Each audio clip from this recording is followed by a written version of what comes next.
이해운 장관 후보자에 대한 녹취록이 나왔습니다. 그런데 그 뒤로 조선일보로부터 무슨 보도가 나온 줄 아십니까? 이건 이해운 장관 후보자를 감싸자는 게 아닙니다. 비판하려면 적어도 그 배경과 맥락을 제대로 알고 어떤 쪽을 진짜 비판해야 하는지 알아야 한다는 겁니다. 유시민 작가의 경고를 되새겨볼 만한 사안인데요. 이해운 기획예산처 장관 대정자를 둘러싼 보도에서 가장 먼저 분리해야 할 지점이 있습니다. 보좌진과 인턴을 상대로 한 폭언과 갑질 의혹은 실점이 언제든 가볍게 넘길 일이 아니라는 점입니다. 녹취록 공개된 표현들은 누가 들어도 폭력적인 언어이고 그 당사자가 공직을 맡으려 한다면 당연히 검증의 대상이 됩니다. 내정자 측이 그런 일이 있었다면이라고 전제하면서도 상처받은 당사자에게 사과와 반성을 전한 것도 결국 이 문제가 공직윤리와 조직문화의 문제라는 사실을 스스로 인정한 것으로 읽힙니다. 박지원 더불어민주당 의원이 통화 내용을 전하며 이해운 내정자가 고성으로 야단친 갑질을 인정하고 사과했다고 밝힌 대목도 이 사안이 그냥 덮을 일이 아니라는 인식이 공유되고 있다는 뜻입니다. 이런 사안은 무조건 덮자도 아니고 무조건 살려서 때리자도 아닙니다. 제대로 물어보고 제대로 답하게 만드는 것이 맞습니다. 그런데 여기서부터는 또 다른 질문이 동시에 따라붙습니다. 왜 지금이며 왜 이 순서이며 누가 이 흐름을 가장 즐기고 있느냐는 질문입니다. 이번 녹취 공개는 TV조선에서 먼저 나왔고 이어서 조선일보의 프레임이 덧붙는 모양새였습니다. 더구나 해당 일이 2017년이라는 점이 확인되면서 사람들은 자연스럽게 고개를 갸웃하게 됩니다. 과거의 일이면 면죄부가 된다는 말이 아닙니다.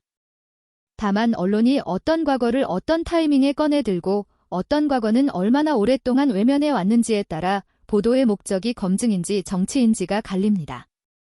지금은 검증을 말하면서도 실제로는 정치를 하는 보도가 너무 많았고 그때마다 가장 큰 이득을 봐온 쪽이 누구였는지 국민들은 이미 학습했습니다. 이 장면이 유독 익숙하게 보이는 이유가 있습니다. 누군가의 잘못을 드러내겠다고 말하는데 정작 기준은 일관되지 않습니다. 어떤 사건은 몇 년이 지나도 끈질기게 추적하면서 어떤 사건은 불과 얼마 전 일이어도 대충 퉁치거나 흐립니다.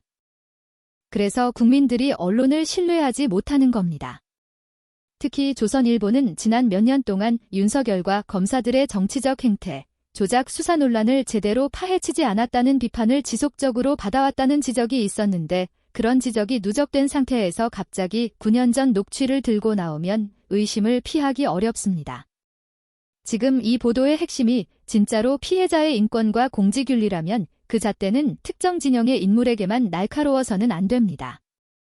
언론이 선택적으로 분노하는 순간 분노는 정의가 아니라 도구가 됩니다. 국힘당의 반응은 더 노골적입니다. 국힘당은 이해원 내정자를 공격할 자격이 있느냐는 질문부터 받게 됩니다. 왜냐하면 국힘당은 내란을 둘러싼 문제에서도 윤석열과의 관계 정리에서도 책임과 사과를 가장 뒤로 미뤄온 정당이라는 인식이 광범위하게 퍼져 있기 때문입니다. 그런 국힘당이 갑자기 도덕을 들고 나와 돌을 던지면 그 도로는 상대를 맞히기 전에 던진 사람의 손을 먼저 비춥니다. 박지원 더불어민주당 의원이 국힘당 그 누가 이해원에게 돌을 던질 자격이 있나라고 한 이유도 결국 그 지점에 있습니다. 남을 평가하기 전에 자기 기록을 먼저 제출해야 한다는 뜻입니다. 더 흥미로운 대목은 국힘당 내부의 정치셈법과 보수 언론의 이해관계가 맞물리는 방식입니다. 국힘당에서는 잘못된 과거와 단절을 말하는 사람이 나타나고 계엄을 옹호하거나 전직 대통령 복귀를 주장하는 것은 확장성을 가둔다는 말도 나옵니다. 주진우가 당대표 출마 선언에서 그런 메시지를 던졌다는 건 국힘당 내부에서도 더 이상 윤석열 그림자의 기대서는 선거를 치를 수 없다는 공포가 커졌다는 뜻일 겁니다. 문제는 말과 행동의 간격입니다. 국힘당은 과거와 단절을 말하면서도 실제로는 내부 권력 투쟁과 갈등을 확대 재생산해왔고 그 과정에서 상대 진영의 흠집을 끌어와 불쏘시개대로 쓰는 습관을 버리지 못했습니다. 그러니 지금도 누군가를 비판할 때 본질은 윤리와 책임이 아니라 누가 유리해지느냐로 흘러갑니다. 이해운 내정자 논란이 터지자 국힘당이 특히 신나 보이는 이유도 거기에 있습니다. 국힘당은 지금 국힘당 내부의 문제 내란과 관련된 책임 윤석열과의 관계 정리 그리고 각종 수사와 특검 이슈에서 벗어나고 싶어 합니다. 그럴 때 가장 쉬운 전략은 상대 진영의 논란을 크게 키우는 겁니다. 그래서 오래된 일도 새 것처럼 만들고 사과가 나오면 사과를 발판 삼아 더 밟습니다. 사과했으니 끝이라는 말도 비겁하지만 사과했으니 더 때릴 명분이 생겼다라는 태도는 더 악질입니다. 언론과 정치가 결탁할 때 늘 이런 모양새가 나옵니다. 사과는 책임의 시작이어야 하는데 사과가 공격의 연료가 됩니다. 조선일보의 시선이 한동훈 쪽으로 기우는 듯한 장면도 같은 맥락에서 읽힙니다. 조선일보는 한동훈 가족의 당원 게시판 글쓰기 논란을 두고 비판 글을 이유로 징계를 하면 납득할 국민이 거의 없다는 취지로 해석될 만한 논리를 펼칩니다. 한겨레는 양쪽 모두를 비판하면서도 글의 양이 짧은 시간에 1000여 건에 이르면 인위적 여론조작 의도가 있었던 것 아니냐는 의구심을 제기하고 한동훈이 인정할 건 인정하고 넘어갔어야 했다는 지적을 덧붙였습니다. 이런 엇갈림 자체는 있을 수 있습니다. 다만 조선일보가 누구의 책임을 가볍게 만들고 누구의 책임을 무겁게 만드는지 그 방향이 반복되면 국민들은 결국 결론을 내립니다. 조선일보가 국힘당 전체가 아니라 특정 인물을 살리는 쪽으로 움직이는 것 아니냐는 해석이 나오는 이유도 거기에 있습니다. 국힘당은 김치국부터 마시지 말고 본인들이 받아야 할 수사와 특검 그리고 책임의 문제를 정면으로 마주해야 한다는 말이 나올 수밖에 없습니다. 이 지점에서 이해운 내정자 문제는 두 갈래로 정리돼야 합니다. 첫째는 이해운 내정자, 본인의 책임입니다. 녹취가 사실이라면 피해자에게는 말이 아니라 구체적인 조치와 사과가 필요합니다. 공직 후보자라면 기억이 없다거나 그런 일이 있었다면 같은 조건부 표현으로만 버티기 어렵습니다. 박지원 더불어민주당 의원이 전한 것처럼 이해운 내정자가 인정과 사과를 했다면 그 다음은 해명과 재발 방지 약속 공직 수행에서의 기준 제시로 이어져야 합니다. 둘째는 조선일보와 국힘당의 태도입니다.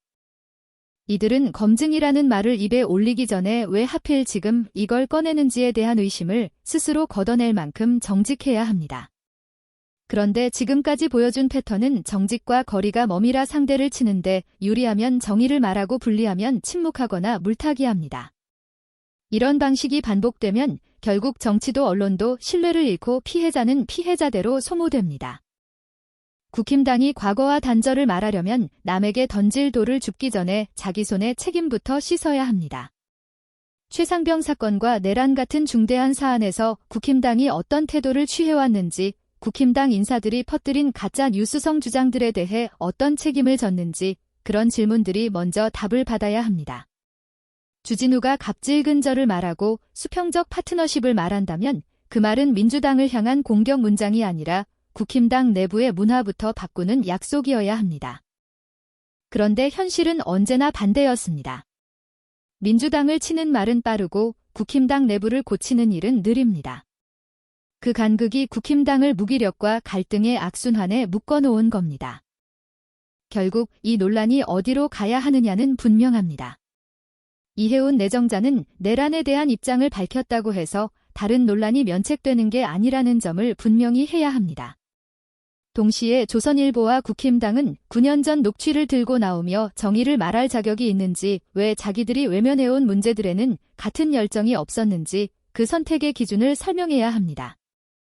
언론이 검증을 빙자해 정치판에 칼춤에 붙으면 결국 국민이 받는 건 정보가 아니라 피로감입니다. 국힘당이 상대를 비난하는 데만 몰두하면 국민이 보는 건 혁신이 아니라 생존 본능입니다. 이재명 대통령이 폭넓게 인재를 등용하겠다는 방향을 택했다면 그 인재는 더 높은 윤리 기준을 감당해야 합니다. 그 기준을 흔드는 세력이 언론이든 국힘당이든 국민들은 이제 예전처럼 속지 않습니다. 진짜로 필요한 건 소란이 아니라 정리입니다. 사과할 건 사과하고 해명할 건 해명하고 책임질 건 책임지는 정치와 언론으로 돌아가야 합니다. 그렇지 않으면 또 한 번 똑같은 방식으로 나라가 흔들릴 뿐입니다. 오늘 내용은 여기까지입니다. 유익하셨다면 구독과 좋아요로 영상 제작에 힘을 주시기 바랍니다. 국민을 위한 정치 논평, 정치보감은 최선을 다하겠습니다.